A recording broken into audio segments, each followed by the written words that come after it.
প্রস্তুত করা হয় চলুন আপনাদের দেখায়। প্রথমে জঙ্গল থেকে আনা বাঁশগুলি ফাটিয়ে তার মধ্যে প্লেট লাগিয়ে রাখি। সুগন্ধি দ্রব্যের জন্য আমরা চিড়ে গাছে আঁক কেটে সেখানে ঝিনুকের খোল লাগিয়ে রাখি। কিছুক্ষণ পর সেখানে যে আটাগুলি জমে সেই আটাগুলি আমরা একটি পাত্রে যত্ন সহকারে সংগ্রহ করি।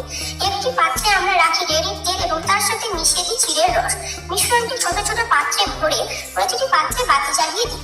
বাঁশের ঘরে উল্টো করে লাগিয়ে রাখা প্লেটটি রাখি। এরপর তাতে জমে থাকে কালি। সেই কালিগুলি একটি ব্রাশ দিয়ে ঝাড়িয়ে একটি পাত্রে সংগ্রহ করি। তারপর কালিগুলি পরিষ্কার জলে মিশিয়ে ছাঁকনি দিয়ে ছেঁকে রাখি এবং কালিগুলি রেখে দিই একদিনের জন্য, যাতে অশুদ্ধিগুলি নিচে নেমে যায়। তারপর কালিতে মেশাই মধু, কস্তুরী, সোনার গুঁড়ো, শিংলাম, পোড়নি। মেশানো হয়ে গেলে হাতে সরিষার তেল মেখে একটি ভারী জিনিস দিয়ে জোরে জোরে পেটায়, যাতে কালিটি দীর্ঘস্থায়ী হয়। তারপর সেই মুন্ড ছাঁচে ভরে শুকনো করা হয়। তারপর পাত্রে কালির মুন্ড মিশিয়ে দিলেই হয়ে যায় কালি।